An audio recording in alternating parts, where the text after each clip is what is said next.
Hey, what's up, y'all? This is William, the Permaculture Consultant, and today we're going to be talking about 3 common composting myths that are holding you back from making some really bomb compost. Alrighty, so myth number 1, it might be a little odd that I'm back here with the pigs, but they kind of tie into this first myth. And that first myth is that you cannot add dairy products or animal byproducts into your compost pile.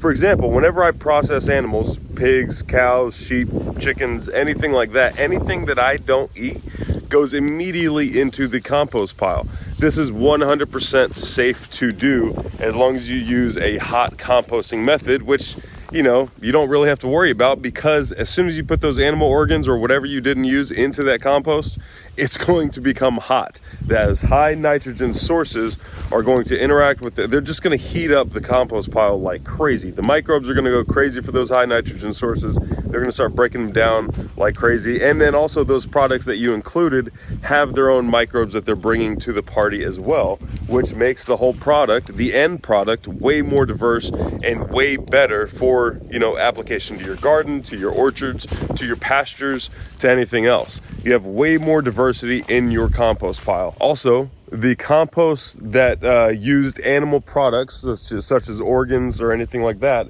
is going to be some of the best compost you make. It also adds this specific gel component to your compost. So for example, if you live in sandy soils, you need a gel component to retain moisture in your soil, because it rains, the sand is large, big pieces. Under the microscope, they're big pieces compared to silt and clay. And the water just flows right through it. It doesn't retain any moisture at all. If it's not raining, if it's not actively raining, it's dry out. The gel component coming from these animal carcasses, the organs or anything like that, is going to help retain moisture in your soil. So, myth number 1, busted. Jeff Lawton had a very famous quote. It's basically, if it has lived, it can live again. And he was telling me that while he was putting used motor oil in his compost pile. So, just keep that in mind. If it has lived, it can live again via compost. It can provide life through compost. So just keep that in mind whenever you're trying to figure out what you can and can't put into your compost pile. Alrighty, myth number 2, those compost tumblers and stuff like that, they don't work. Or I should say myth/mistake. Don't use those compost tumblers.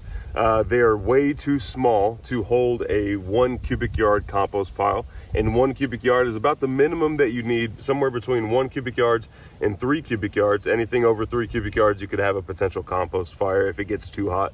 But 1 cubic yard is the minimum, and that is what's required to house a community of microbes that's going to break down the organic material in your compost pile.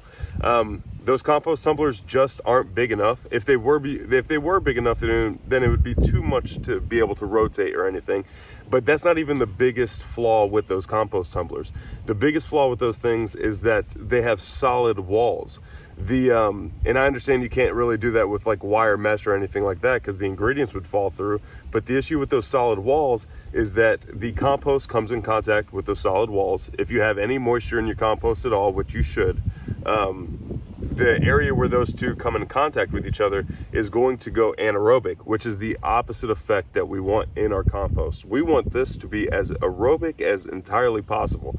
When you have anaerobic compost or anaerobic conditions, that's whenever you start having, weeds pop up in your garden. That's whenever you start growing cancer, for example.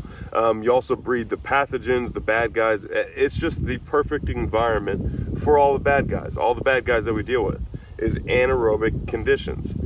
It's caused by anaerobic conditions. So if we can keep this thing aerobic as possible, let it have as much oxygen as it can possibly hold on to, then we keep it healthy. We keep the good guys in check or in balance, and then we keep the bad guys completely, neglected. Keep them out. So avoid those compost tumblers. I know they make it look like, oh, this is just an easy way to compost. Just throw all my food scraps in there and then give it a rotate every once in a while, and then I'm good to go. You're not gonna get compost. You're gonna get like rotten food, basically, and that's not what you want. You want compost, not rotten ingredients. Alrighty, so the last myth, the third myth, is probably the one that's most commonly thought of whenever you are thinking about making compost, and it's that it takes too long.